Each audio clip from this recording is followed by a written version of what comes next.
The Zalarian ambassador pretended to sleep, watching his human maid through half-closed eyes. He expected her to steal, to snoop, anything to confirm his distrust of outsiders. But when she gently draped a blanket over his shoulders and whispered, "I know you miss them," his foreheart stopped. What did this timid woman see that no one else had? The lights of New Geneva Station never dimmed. 300 species moved through its corridors, bartering, arguing, surviving. At its heart stood Ambassador Corvin Theorian in his quarters that smelled of polished metal and loneliness. His walls displayed mining yield projections instead of hollows of Valara's laughter or Celeste's first molt. The spreadsheet glow reflected in his 4 eyes as he calculated tonnage quotas, not remembering the last meal shared with someone who knew his birth name. Displays across the station showed Corvin shaking hands with dignitaries, but grief moved through the spaces between pixels. 2 years since the transport accident, 2 years of turning diplomatic victories into numbers, as if productivity could outrun pain. Studies show high-ranking individuals often bury sorrow under workloads. Corvin carved his into treaties and trade agreements. Visitors saw the Zalarian diplomat's flawless posture, his ability to recall every delegate's preferred negotiation temperature. They didn't see how his upper left hand twitched toward the empty space beside him during night cycles, where Celeste used to nestle under his carapace during station-wide blackouts. The maid unsettled him because she moved differently. Penelope Hartford, Terran, late 20s, European Mars colony accent. She adjusted the humidity controls before his joints ached, memorized which species needed verbal greetings versus scent acknowledgments. Once she realigned his desk by 2 degrees, the exact angle Zalarians preferred for stress reduction. Other staff either fawned or avoided him. Penelope simply existed in his space with an efficiency that left no traces. She dusted around the grief he pretended wasn't there. That evening, Corvin reclined in his chair, breathing in the measured rhythm of sleep. A test. Surely she'd rifle through his data pads or check his pulse for advantage. The door slid open with a hush of air, footsteps, the whisper of fabric. Then warmth settling across his shoulders, a blanket Terran made, slightly scratchy. He almost opened his eyes when her sleeve brushed his forearm. "You're not sleeping, sir," she murmured while straightening his discarded jacket. Not an accusation. An observation dropped like a spent sugar packet into the recycler. She touched the family insignia on his desk, 3 concentric circles for houses lost before leaving as quietly as she'd come. Corvin's primary heart pounded. She'd known he was awake. She'd touched the one thing nobody dared mention. That night he counted mining yields until dawn, not to forget, but because for the first time in 734 days remembering hurt worse. The next morning, his desk held a new arrangement. The Orion Accord draft stacked neatly under his favorite stylus. His emergency nutrient pouch replaced with fresh Callian citrus, a fruit Zalarians could metabolize, and that coincidentally grew on Valara's homeworld. Beside it, a single earth daisy in water, 3 petals only. Corvin stared at the flower for 14 breaths. Then he accessed Penelope's file for the first time. Education, Martian logistics. Previous postings, none listed. Personnel notes. Does not speak unless addressed. He closed the screen. That evening, he pretended to sleep again. Waited. Wondered what else the quiet human saw when nobody watched her watching. The station hummed on around them, holding its breath. Penelope Hartford moved through the embassy like a shadow given human form. The standard-issue gray service uniform swallowed her Terran frame, its high collar hiding the scar along her jaw from the Mars colony air riots.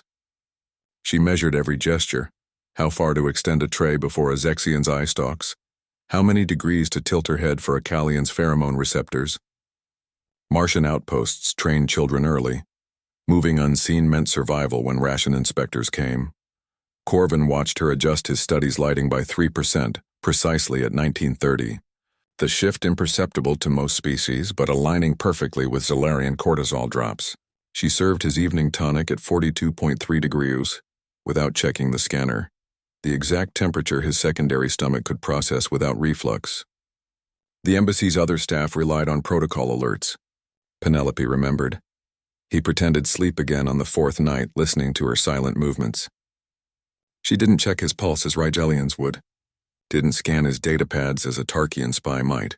Instead, she dimmed the biolights to cobalt, a shade from Real 7 that Zalarian sleep studies showed reduced nightmare frequency by 18%. Her fingers grazed the blanket's hem, stitched from Terran flax too rough for his exoskeleton, yet left dutifully folded on his chair each morning. "My uncle kept grief like yours," she whispered to the empty air. The sanitizer hummed softly as she wiped down his console, erasing salt traces from his lower hand's joints. After the Tokyo Dome rupture, he'd sit for hours staring at their last dinner's nutrient readouts. Her polishing cloth moved in slow circles over his family sigil. "You carve absence into spreadsheets. They don't fill." "I know." 3 stations away, a service drone beeped. Penelope startled, the moment broken. She left as quietly as vapor from a depressurizing airlock. Corvin's secondary lungs ached with held breath. She shouldn't have known about Riel 7's lighting studies. They were buried in classified Zalarian medical archives. The Tokyo disaster was 7 Earth years ago, its survivor lists restricted. Yet somehow this mute cleaning woman had mapped his grief with frightening precision. Morning revealed his workstation rearranged. Stylus aligned parallel to his dominant hand's resting position. Emergency comm screen flipped to display Valara's favorite equations rather than standard tactical feeds. The adjustments were mathematically perfect, unnervingly so.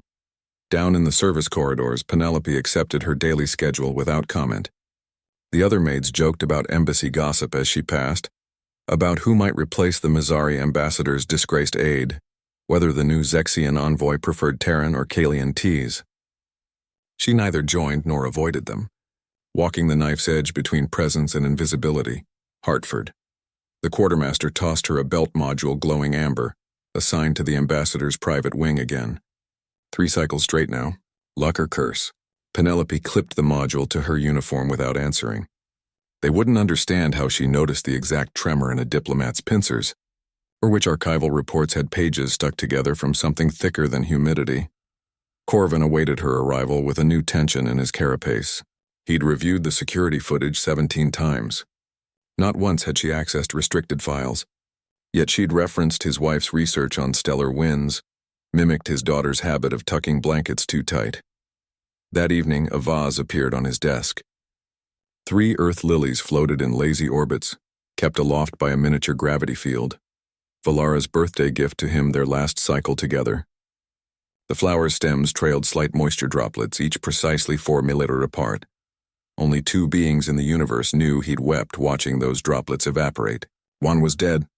The other currently adjusted his air filters beyond standard settings, compensating for the grief pheromones his exoskeleton couldn't fully contain. When the station's night cycle began, Corvin didn't pretend sleep. He sat motionless, watching Penelope measure nitrogen levels for his secondary lungs. "You lack the clearance for my medical files," he said finally, the words too loud in the filtered air. She didn't startle, didn't falter in her task. "No, sir." The security logs show no unauthorized accesses. Penelope attached a new filter with quiet precision.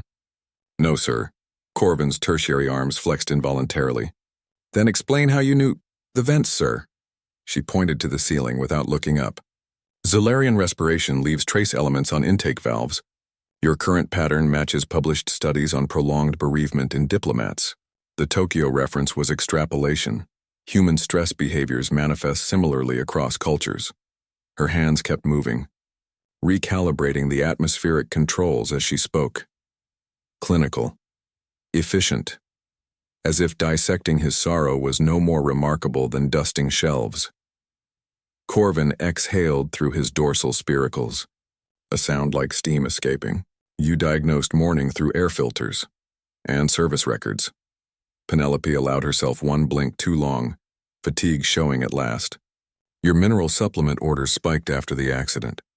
The type prescribed for Zalarians raising hatchlings alone." She'd cross-referenced his shopping lists. At dawn, Corvin stood at his viewport watching shift changes in the docking ring. 6 decks below, Penelope exited a service lift. She paused to let a harried Zexian clerk pass, angling her body sideways. Not submitting, not confronting, simply making space. Exactly how Valara used to maneuver through embassy crowds. The ambassador entered a new command into his console. 7 levels up, in the quarters reserved for senior cultural aides, a door lock cycled open. Penelope's belt module chimed as her clearance upgraded mid-step. She glanced at the readout, then up toward the ambassador's tower. For 3 heartbeats, her mask slipped, just a tired woman gripping a cleaning rag too tight. Then she turned down the brighter hallway, toward better lighting and worse scrutiny, walking like someone who understood exactly what game they'd begun playing. Corvin's fingers hovered over the comms panel. He selected the medical chief instead of housekeeping. "Run full scans on Hartford's next physical," he ordered. "Include micronutrient panels." The doctor protested. Standard checks didn't cover such detail. "Run them," Corvin repeated, watching Penelope vanish around a corridor bend. He suddenly needed to know what other hidden things this woman carried in her bones. The wool blanket made no biological sense on a Zalarian's chair. Corvin's exoskeleton regulated temperature within 0.2 degrees regardless of ambient conditions. Yet each evening, he found the rough earth fabric draped carefully over his shoulders. He never requested it, never acknowledged it. Some nights he shrugged it off immediately. Others, like tonight, he left it there until Penelope returned to fold it with military precision in the empty chair beside him. 10 cycles of this unspoken dance. She'd enter during 3rd shift when the embassy's corridors emptied, performing maintenance tasks with quiet efficiency. The blanket ritual evolved. Tuesdays fold tighter than Mondays, a subtle reinforcement against station draft cycles she somehow tracked. On the 3rd evening, she left a heating disc beneath the seat cushion, calibrated to ease the joint stiffness his medical records never mentioned.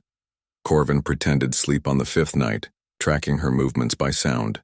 The sanitizer hissed as she wiped down his console. Fabric whispered against itself when she straightened the blanket's edges. Then her fingers stilled.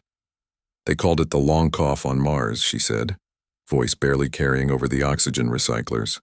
Not to him, to the air, to the decorative Zalarian orb she polished with methodical strokes. 3 weeks of bleeding through your skin. The colony medics prioritized the central domes.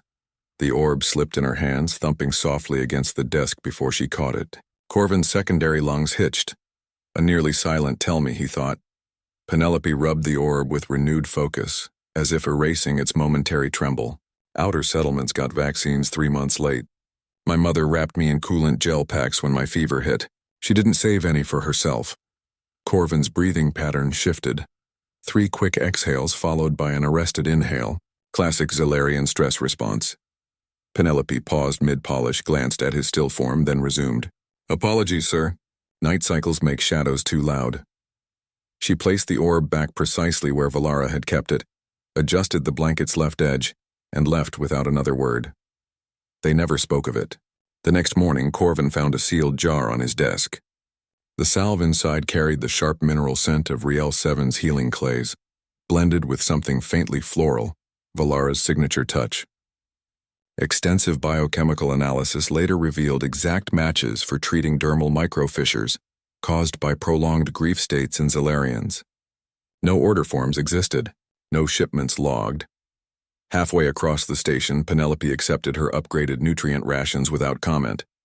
Her medical scans showed old scar tissue along her rib cage, the telltale fractal scarring of Mars's coolant gel burns. The kind administered too late. That evening, the blanket appeared folded differently, the corners tucked inward instead of out, forming the shape Zalarian hatchlings used to signal distress. Corvin stared at it for 12 minutes before pulling up colony medical archives. He typed 3 words. Mars long cough. The casualty lists loaded. Outer settlements first. Penelope's next shift found her quarters reassigned closer to medical. Her work tablet beeped mid-task, new dietary protocols prescribing double protein portions and mandatory rest cycles. She archived the notification unread, then realigned Corvin's desk monitor by 2 degrees, the angle that eased carapace strain after prolonged sitting. They never acknowledged the exchange. He didn't thank her for the salve. She didn't mention the upgraded quarters.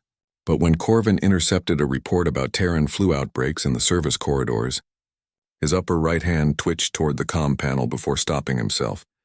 3 decks below, Penelope rolled her stiff shoulders beneath the uniform. The old burns ached worse during station humidity shifts, lately more frequent. At least the ambassador's wing kept stable climate controls, one less variable to compensate for. She double-checked the evening's schedule. Another diplomatic dinner requiring precise timing between Kalian digestive cycles and Zexian auditory sensitivities. Routine, until her vision grayed at the edges during third-course service. She caught herself against a serving drone, its stabilizers whining at the sudden weight. The Rigelian ambassador frowned as her hand trembled, pouring synth wine. Penelope made it to the service alcove before collapsing.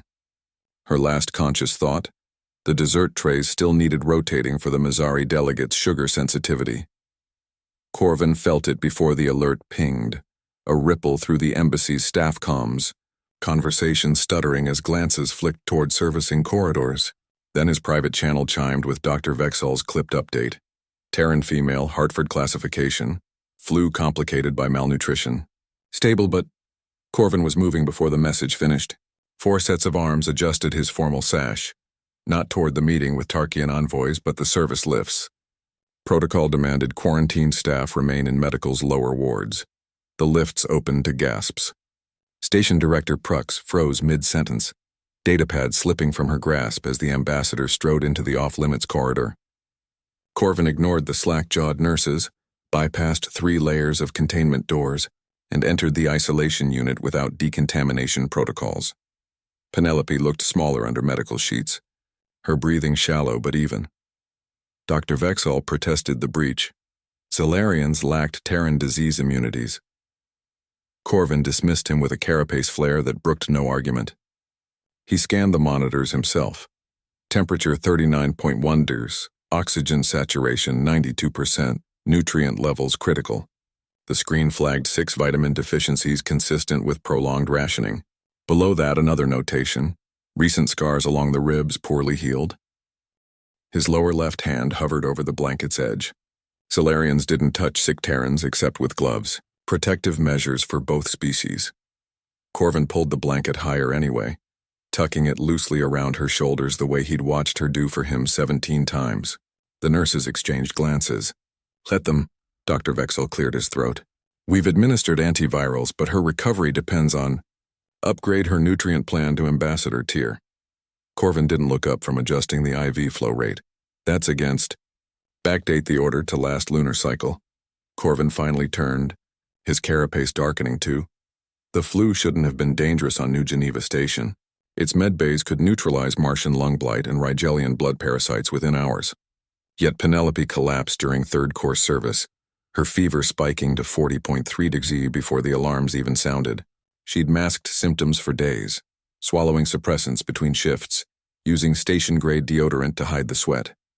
The kind of stubbornness colonists learned when medical supplies ran thin. Corvin received the alert mid-meeting with Tarkian envoys. His lower right hand twitched toward his comm unit before he stilled it. Protocol dictated waiting for medical to handle staffing issues. Instead, he excused himself for atmospheric recalibration and took the service lift down 7 levels. The medical bay's outer doors slid open to chaos. 3 nurses surrounded a diagnostic bed where Penelope lay swallowing convulsively, one hand clenched around the rail. Her uniform collar gaped from where they'd cut sensors through the fabric, revealing old scar tissue along her collarbones from Martian coolant burns. Dr. Morrison waved a scanner over her chest with increasing urgency. The readout flashed red. Dehydration, electrolyte imbalance, early-stage organ stress from sustained malnutrition. Standard antiviral drip won't stabilize her. Morrison snapped to an aide. I'll take her. Corvin's voice cut through the chaos. 4 sets of eyes snapped toward him. Ambassador with respect quarantine protocol. Corvin stepped past Morrison without waiting for permission. His upper arm slid under Penelope's knees and shoulders while the lower pair braced her neck and back. Medical gasps followed the motion. Solarians never carried Terrans barehanded. Cross-species contamination risks. Cultural taboos. None of it stopped him from adjusting his grip when she whimpered at the IV tugging in her arm. The journey to his private guest suite took 3 minutes. Corvin moved through back corridors, avoiding diplomatic traffic. Penelope's breaths came rapid and shallow against his carapace, her pulse visible in her throat. She weighed less than the report she'd carried for him last cycle. Morrison arrived moments later, scanners bristling. You can't just run full diagnostics. Corvin lowered Penelope onto the suite's medical cot with uncharacteristic care. Priority override. The scans confirmed what station records hadn't. Penelope had been living on 62% recommended calorie intake for approximately 5 months. Half her nutrition allowance redirected to an off-world account, likely colony family. Old fractures in 3 ribs from childhood malnutrition, poorly set. Stubborn, Morrison muttered while adjusting the nutrient IV. Like all outer settlers, Corvin dismissed the medical team once stabilization protocols began. He sat vigil instead, watching Penelope's chest rise and fall. The guest suite smelled of antiseptic and the citrus cleaner she used on his desk. Her fingers twitched in sleep, still moving in phantom polishing motions. Dawn light crept through the viewport when her eyelids fluttered open. She took in the unfamiliar ceiling, the ambassador looming beside her and the nutrient line taped to her arm. Her movements stiffened, not fear but the controlled stillness of someone calculating consequences. Why? Corvin's voice sounded rougher than intended. Penelope swallowed twice before finding her voice. Standard Terran immune, not the fever. He gestured to the malnutrition alert still blinking on the med panel. This, Penelope's fingers traced the IV tube. The colony tax on servitor families increased. Corvin's carapace flexed. Martian colonies charged relatives of off-world workers mandatory support fees. Legal extortion.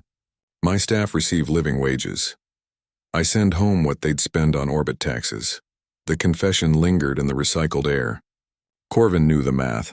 Station wages minus Earth's brutal transit tariffs left next to nothing. He studied her hands, the calloused fingers, the whitened scar across the palm from what looked like a broken vial.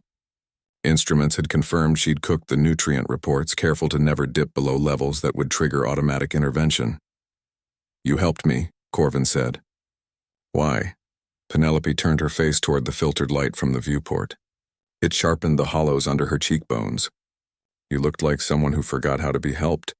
The words settled between them like dust motes in low gravity. Corvin hadn't realized he'd been holding his breath until his tertiary lungs ached.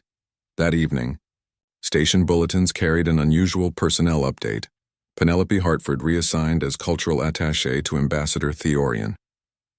The notice cited unparalleled interspecies intuition and listed duties including protocol advisement and diplomatic liaison.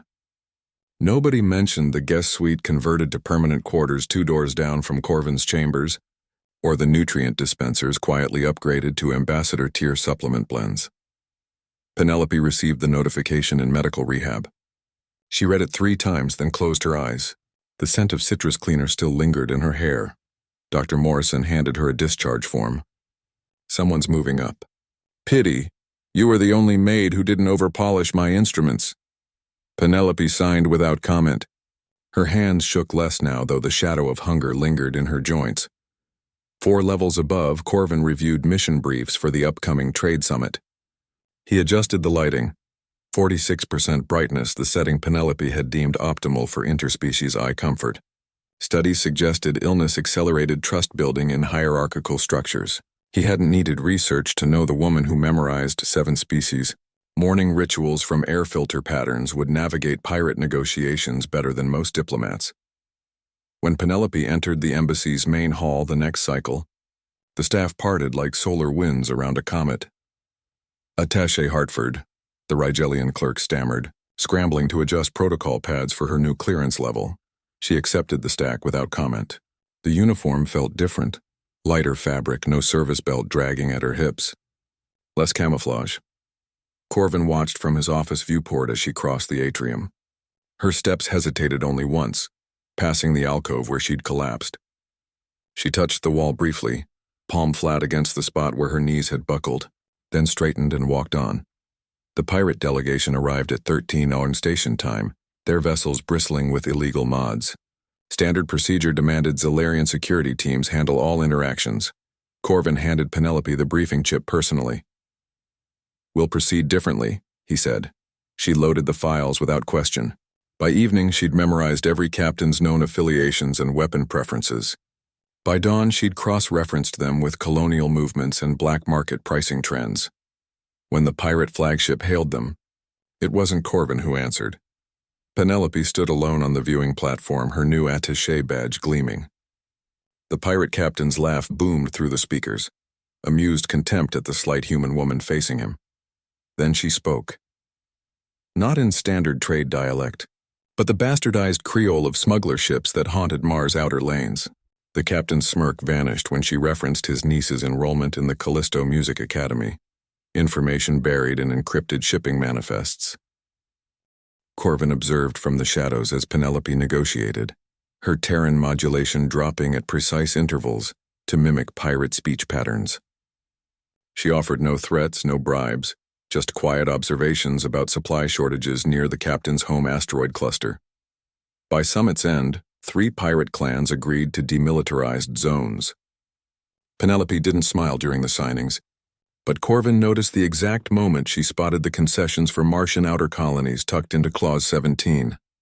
That night, she left a single Earth daisy on his desk, fresh, not hydroponic, the kind that couldn't grow on stations. Corvin found the transport receipt later. She'd paid triple credits for rush delivery from a Terran florist. He placed the flower in water, positioned where they both could see it from their respective workstations. The silence between them no longer felt like absence. Station rumors swirled about the new attaché's impossible rise. Some whispered favors exchanged. Others spoke of blackmail. Only the Zexian ambassador's aide noticed the truth.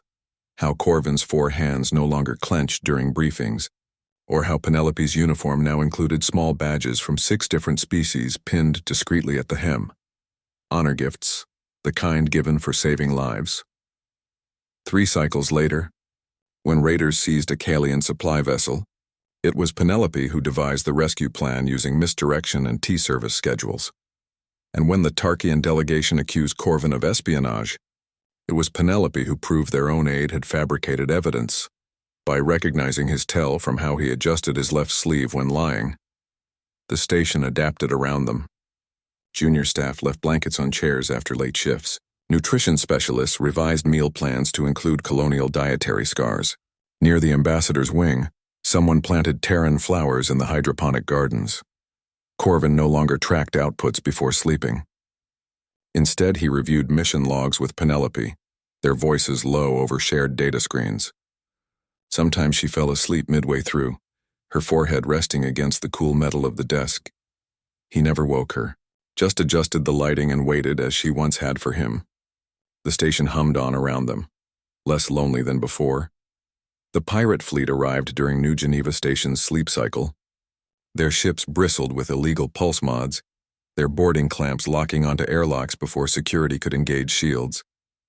The station's emergency protocols flared to life, amber strobes painting corridors the color of old bruises, klaxons echoing like wounded animals. Ambassador Corvin received the ultimatum in his private chambers. Surrender the asteroid mining codes within 1 standard hour, or watch them vent each deck's oxygen one by one. The codes controlled half the sector's resources, enough to buy entire planets.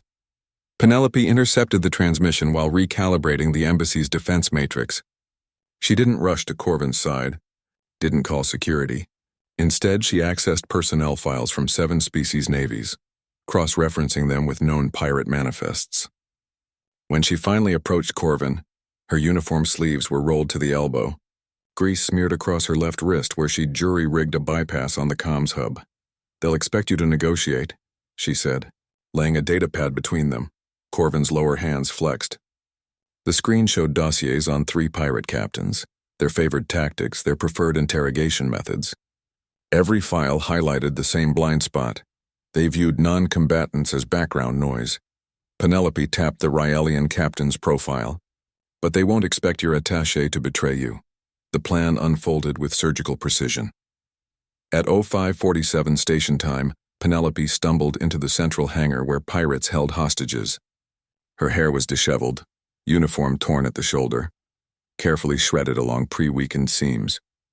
She carried Corvin's limp form in her arms, his carapace scored with superficial plasma burns. Theater. Every wound strategically placed where scanners would confirm trauma but not lethal damage. The Ryalian captain loomed over them, his 4th arm, a cybernetic replacement from some old battle, clicking reflexively. Penelope made her voice crack on the first syllable. "Please, he gave me the codes." "Just don't." A sob shuddered through her. Actual tears tracked down her cheeks. Pirates didn't notice the nanotech writing those tears. The Ryelian sneered, prying Corvin from her grasp, while a underling dragged Penelope aside. She didn't resist. Let them manhandle her toward the holding cells, knees scraping the deck plating. Let them laugh when she curled into herself, shoulders shaking. Corvin played his part perfectly. He roared when they extracted the fake codes from his neural interface, calling Penelope every species traitor epithet in 7 languages. The pirates ate it up. Just another diplomat undone by misplaced trust in a weak human woman. They missed the coded flicker of Corvin's ventral plates. Missed how Penelope's shaking hands subtly palmed 2 data chips from the nearest pirate's belt. Inside the holding cell, Penelope wiped her face. The tears had deposited trackers throughout the pirate flagship, microscopic beacons clinging to boots, uniforms, weapon racks. Though her breathing still hitched theatrically, her fingers moved with calm precision, assembling a transmitter from smuggled components hidden in her boot lining. Station security received their signal at 6:23. The assault took 6 minutes. Pirate scanners never registered the breaching pods, not with their systems blinded by feedback loops from Penelope's tears. By the time the Ryelian realized his prisoners were gone, Corvin already had him pinned against a console, 2 lower hands immobilizing the cybernetic arm's power couplings. Penelope didn't watch the fight. She was too busy dismantling the flagship's engine locks, her movements brisk where moments before they'd trembled. Afterward, the station council called it a textbook operation. Defense analysts would study the nano-tracker deployment for years, but what lingered in Corvin's memory wasn't the tactical brilliance. It was Penelope's face in that hangar. Not the performative terror, but the instant before when their eyes met and she gave the faintest nod. The same one she used when adjusting his office temperature by half a degree. The victory procession stretched through all 5 central concourses. Security teams marched captured pirates through jeering crowds. Corvin and Penelope walked at the head, officially to receive commendations, unofficially so species who doubted the human attaché could see her standing unharmed while their captives limped. That's when Penelope noticed it. Corvin's left ventral plate was misaligned, barely noticeable unless you'd spent months memorizing his tells. The injury from their staged fight wasn't entirely fake. She touched his elbow just for a second. The crowd noise swallowed her question, but Corvin dipped his head in confirmation. By evening, the station's news feed swirled with speculation.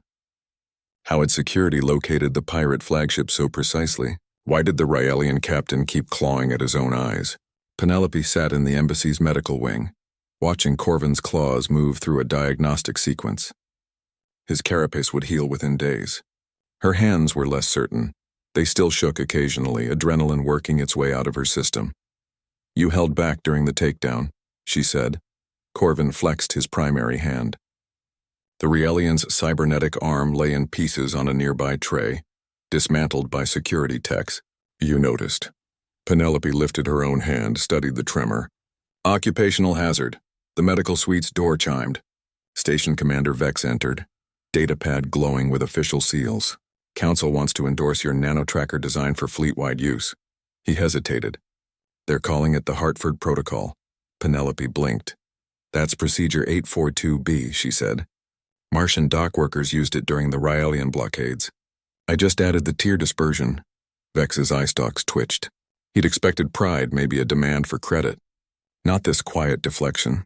Corvin interrupted before the commander could respond. "We'll review the proposal tomorrow." Alone again, Penelope exhaled sharply. The shaking worsened for a moment, then steadied.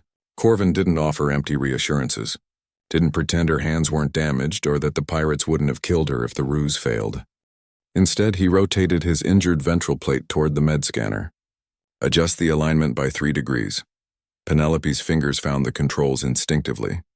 The scanner hummed, making microscopic corrections. Neither spoke until the machine finished its cycle. "Good," Corvin said, "not thank you." Not an apology for the bruises technicians were still cataloging on her arms. Just acknowledgement of a thing done well. Penelope's mouth twitched, the closest she came to smiling these days. She reached for the discarded pirate arm, began examining its neural interface ports.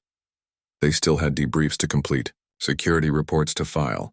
But for now, in this quiet med bay with stolen tech between them, it was enough. Outside, the station's night cycle began. Lights dimmed to dormancy levels. Somewhere in the diplomatic quarters, a junior aide pinned up hollow posters of today's events, already mythologizing them. Neither Corvin nor Penelope would attend the victory galas. They had work to do. The next morning brought two surprises. First, an interspecies delegation requesting Penelope's consultation on anti-piracy measures. Second, Corvin's formal petition to adopt a Proyon war orphan named Luna, currently housed in the station's refugee sector. Penelope processed both developments with the same measured calm she applied to everything. She scheduled the consultations, reviewed Luna's medical and educational records, arranged for the child's quarters to be placed between her own and Corvin's, with soundproofing adjusted for Proyon auditory sensitivity. When Luna arrived, smaller than expected, clutching a threadbare stuffed Orlac, it was Penelope who knelt to meet her eye level. Who didn't flinch when the child's sensory whiskers brushed her scarred palms? Corvin watched from the doorway, his posture unnaturally still. Zalarians didn't raise young alone. The fact he'd even submitted the paperwork spoke volumes. Luna studied them both, her nostrils flaring as she sampled their scents.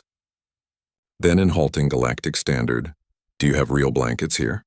The dormitory ones smell like disinfectant." Penelope's hands stilled mid-gesture. Behind her, Corvin made a soft sound in his secondary vocal cords. "Yes," Penelope said. She reached into a storage cubby, withdrew folded fabric, Terran wool, slightly scratchy, the same blanket from all those cycles ago. Corvin's carapace clicked faintly as he inhaled.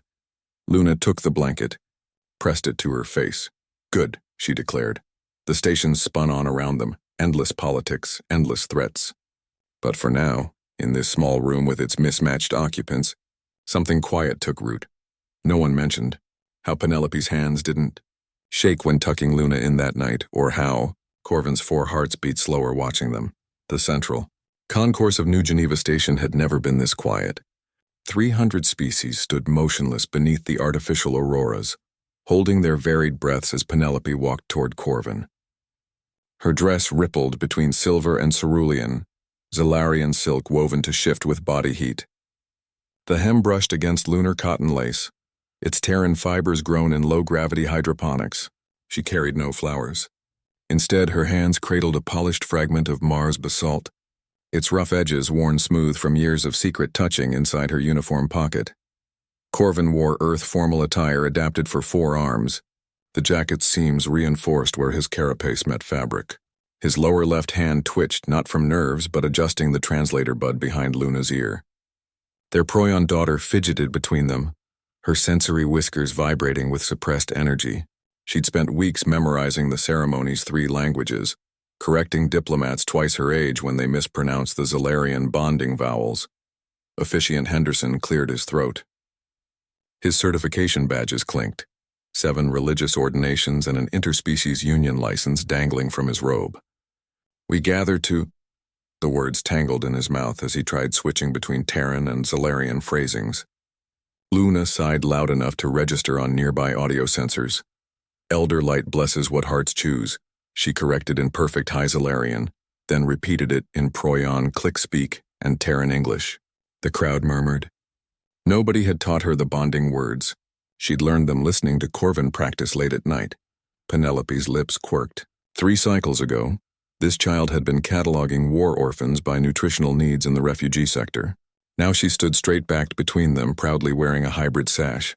Zalarian mineral threads woven through Terran linen. The vows required adjustments.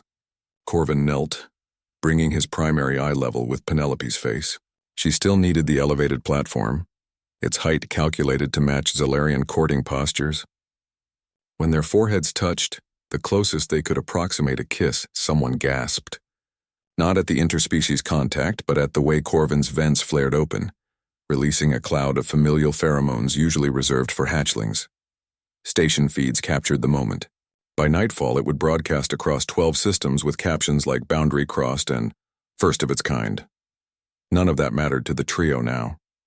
Luna was already tugging at their joined hands, eager for the post-ceremony tradition she'd invented, stargazing with stolen dessert rations.